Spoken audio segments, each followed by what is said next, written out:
Jerusalem, a city divided by religion. In the year 1187, a mighty Muslim army stands at the gates of the city.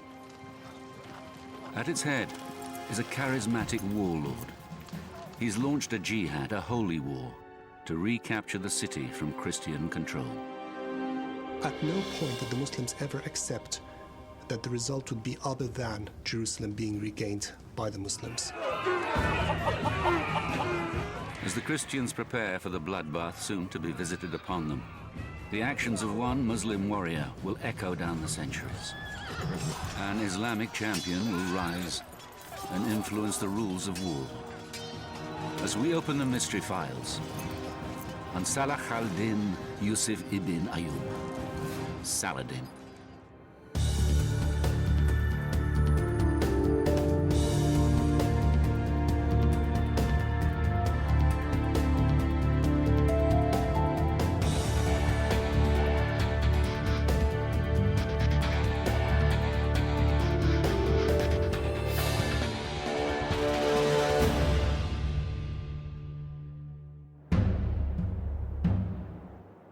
Cairo, 1167. A young Muslim noble is in Egypt on military service. His name is Salah al-Din, and he has been sent from the Syrian capital Damascus to shore up the weak Egyptian regime against the threat from the European Crusaders.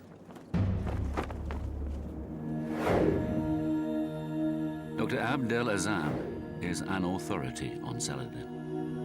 The Muslims could not afford for Egypt to fall under the Crusaders or the Christian influence. Whoever controlled Egypt would have the manpower, would have the wealth to be able to send army after army to fight in Syria. When the Egyptian ruler, the vizier, dies, Saladin acts swiftly to seize power. Saladin's rise to power was quite meteoric.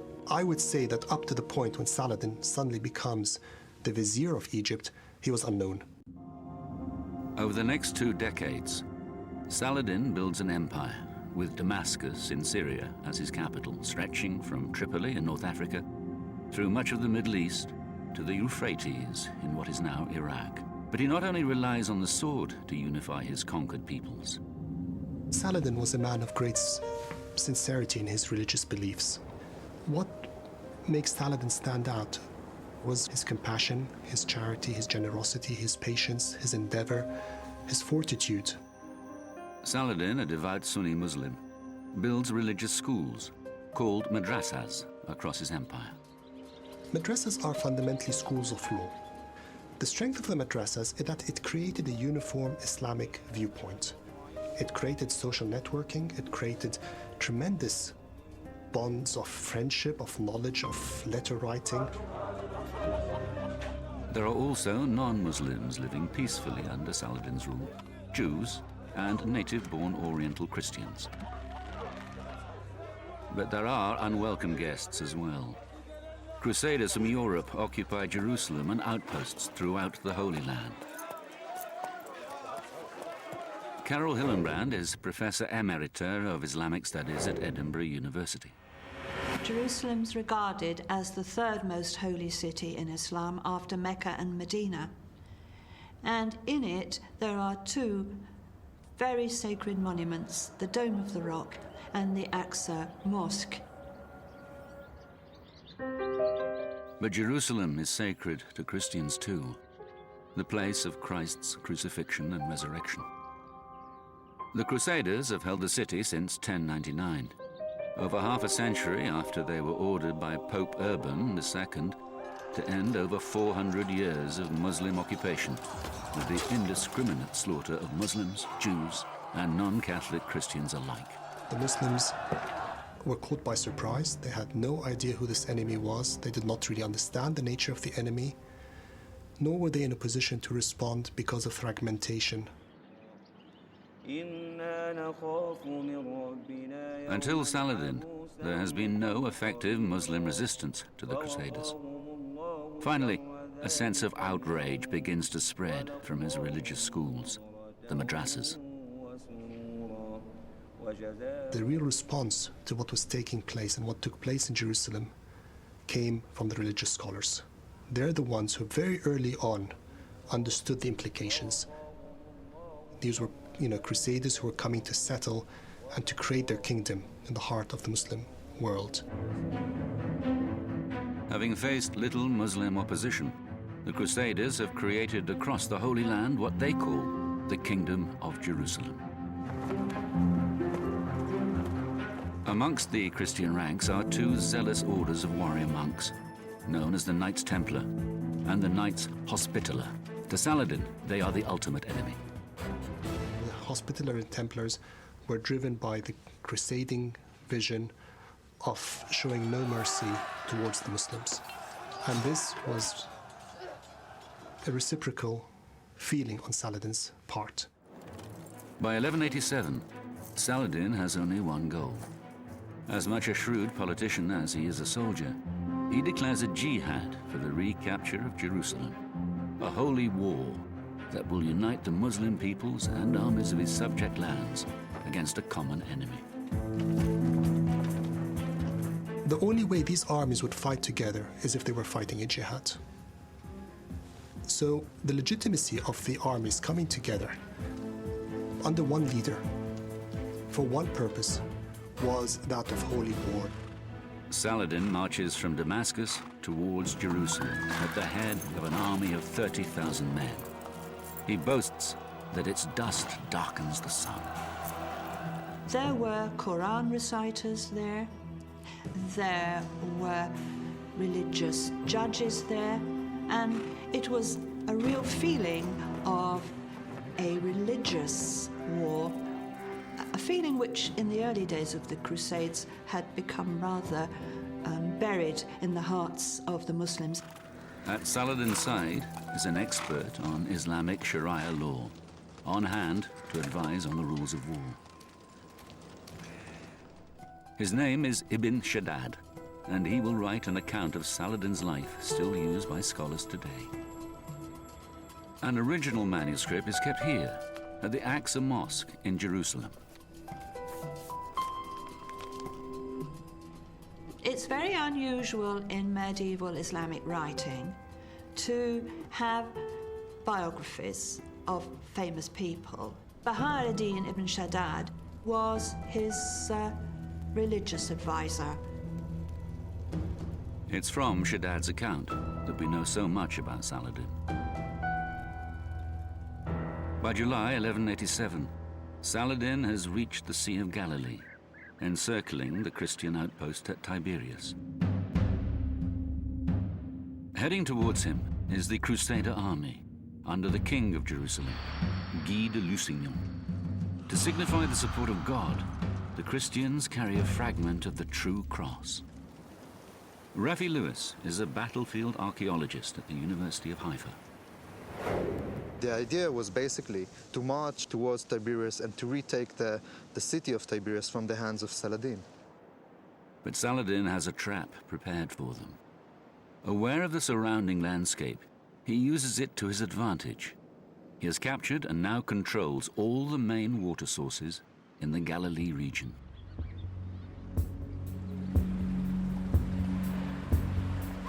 Out of water for both men and horses, and constantly harried by Saladin's archers, the first maddened Frankish army is herded toward this dramatic feature, the remnants of a volcanic crater known as the Horns of Hattin. The Crusaders are driven into the pincers of the horns. Rafi thinks that Saladin planned to use the terrain to split the Crusader infantry from their cavalry. The infantry is leaving the main body of knights behind, climbing up to the horns, trying to find refuge on this hill, leaving the main body of knights to be massacred by the Muslims. Rafi believes that one feature on the horns played a crucial role in the battle. An Iron Age dry stone wall, unpassable to mounted knights. Remnants of the wall can still be seen. Against those Iron Age walls, which couldn't be crossed with horses. And basically, we are looking right now, meters under us, this is where the butchery was happening. This is where it's all ended. Their horses killed or wounded, the cumbersome knights are easy prey for the Muslims. Saladin's mastery of strategy and terrain has won him a comprehensive victory. The fragment of the True Cross is captured, as are Guy, the king of Jerusalem, and a hated crusader named Renaud de Châtillon, a man that Saladin has vowed to kill. Renaud of Châtillon had broken many truces and had attacked the Muslims at the time when there was a truce between the two camps. His two captives brought before him, the devout Saladin acts in accordance with Islamic teaching. To their surprise, Saladin extends hospitality to Guy, offering him a cup of iced water. And when Guy had drunk from it, he passed this goblet of water to Renaud of Châtillon. According to Muslim tradition, an offer of hospitality is an offer of protection for passing the water to Renaud. His first response to Guy was that it was you who gave him to drink. It was not Saladin offering his chivalry. Saladin draws his sword and strikes deep into Renaud's neck.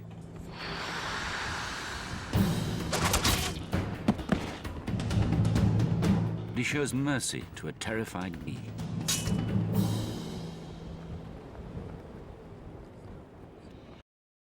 Saladin put him at ease by saying to him that kings did not kill kings. Saladin treated Guy with the honor that Guy, as the king, deserved. 230 detested Templars and Hospitallers are handed over to Muslim clerics. Again, Saladin acts according to Islamic rules of war. When it came to the treatment of the Hospitallers and Templars, as usual, they were offered the choice: embrace Islam or die. And being the military orders, of course, they refused. Guy's army destroyed, Saladin is free to take Jerusalem virtually unopposed. Just over 2 months after his resounding victory at Hattin, Saladin's forces arrive outside Jerusalem's city walls. Inside, there is terror. Mothers fear for their daughters as people prepare for the death or enslavement that must surely come. Once more, Saladin's behavior confounds expectations. He offers clemency. He allows the Crusaders to leave. He asks for ransom according to the gender of the inhabitant, and these ransom amounts are collected. Not only are their lives spared, but they are granted freedom from slavery on condition they quit the Holy Land forever. Many return to Europe with tales of Saladin, a Muslim warrior of greater chivalry than any European knight. It's the stuff of legend. He's a kind of noble savage, if you like.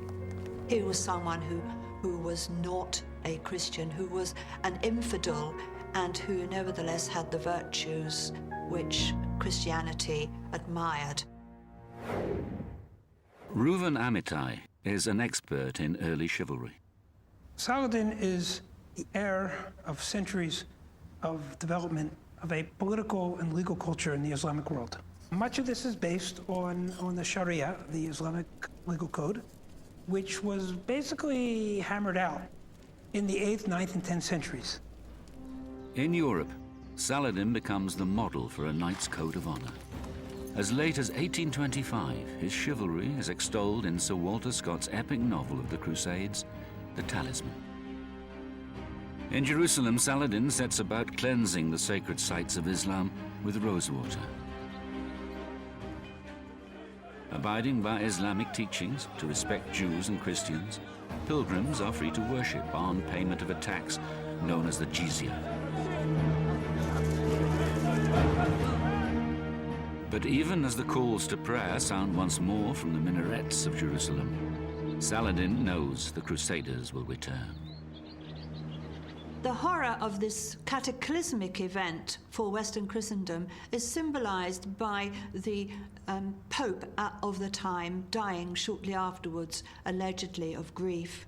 The new Pope, when he came into the office, immediately initiated a new crusade to retrieve Jerusalem. King Richard I of England answers the call of the new Pope, Gregory VIII. A fearless warrior who will earn the nickname Lionheart. Richard joins the Crusaders laying siege to the Muslim-held port of Acre. But the besiegers were themselves being besieged by Saladin. Many of the Christians have broken the vows they made to Saladin to leave the Holy Land for good. In their camp, disease is rife. It was a vile, smelly place. It's quite clear that the Crusaders didn't have the same standards of hygiene as the Muslims. Richard himself soon falls ill. Yet again, Saladin confounds the Christians with his charity. Hearing of Richard's sickness, he sends gifts of fruit and water. There were certain political undertones behind this. He was also sending a clear message to the Christians and to the Crusaders who had come to his land that he was in control of the situation. By now, King Richard's camp is rife with stories of Saladin's chivalry. When a Christian child is snatched by a Muslim slaving party, the Crusaders urge the mother to appeal directly to Saladin for its safe return. And indeed, she goes to Saladin. He orders for the baby to be found. The baby is reunited with the mother. These stories are not legendary. These are true historical facts. It is another deed that will grow Saladin's reputation in Europe. He's portrayed as a man of generosity, or in a positive way, a man of his word. But Saladin's chivalry costs him dearly at Acre. Restored to health, Richard brings fresh impetus to the Crusader assault, ending their 2-year siege of the coastal fortress.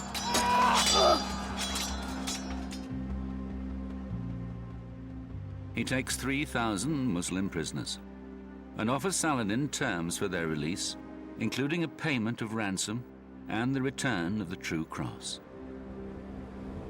Perhaps believing Richard will show mercy to his captives, Saladin stalls negotiations to hold him at Acre. Richard realized that it was actually Saladin who was keeping him prisoner in Acre because he had 3,000 prisoners with him.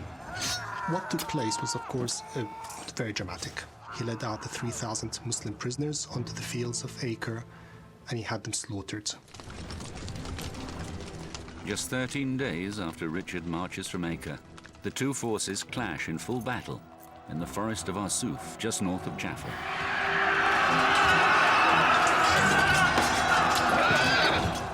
Typically, Richard is in the thick of the fighting.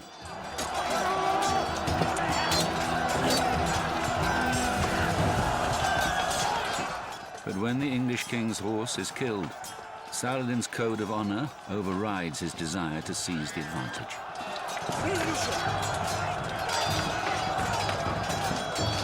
Despite the Crusaders' atrocity at Acre, Saladin sends to Richard not one, but 2 replacement mounts, an action that almost certainly led to Saladin's crushing defeat.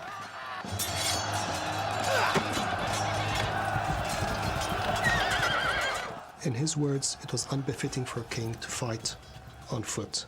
It goes back to the fact that Saladin had a code of honor which remained as firm and as noble in the heat of battle as well as in peacetime. Richard's thoughts turn toward Jerusalem. Saladin knows the end game is approaching and again decides to buy time.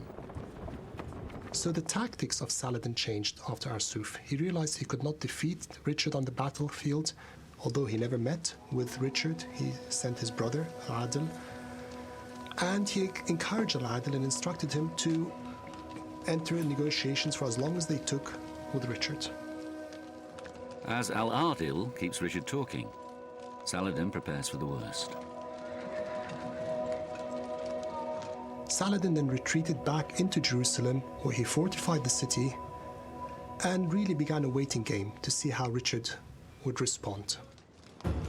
Despite Al-Adil's best efforts to detain him, pressure is mounting on Richard to act. At home, his brother John is threatening his throne. Richard makes his move. Arriving to the north of Jerusalem, ready to strike, Saladin prepares to face his nemesis. Jerusalem had by that time come to symbolize everything that Saladin stood for.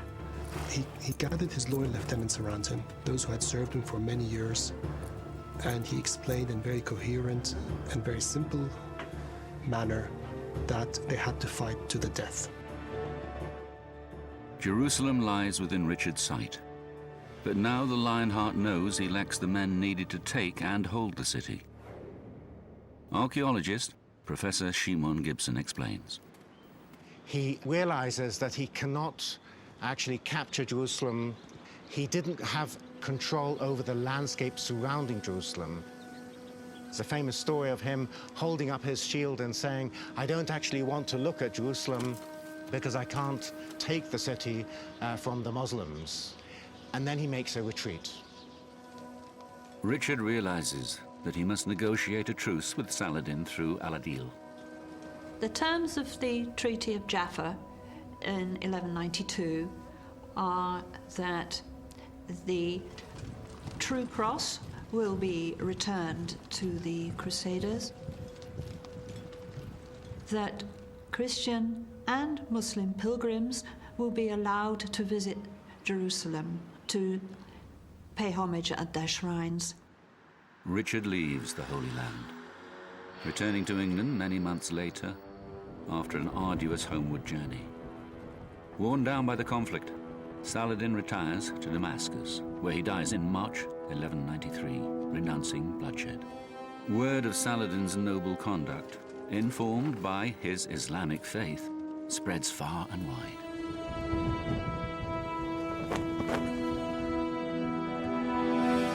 The Sharia, the Islamic law, defines fairly clearly how one behaves before battle, during battle, and after battle. There's no doubt in my mind that this influenced Saladin greatly. This was perceived by his opponents in a positive way. Saladin was seen, on the whole, as an honorable and honest opponent, a worthy opponent. And I think that this image was picked up in the Western world. Saladin's legacy of mercy and compassion is echoed today on the modern battlefield. He inspired the medieval code of European chivalry. Some think his influence on international notions of the rules of war, such as the Geneva Convention, can still be felt. Rules influenced not only by Christianity, but by Saladin through Islam.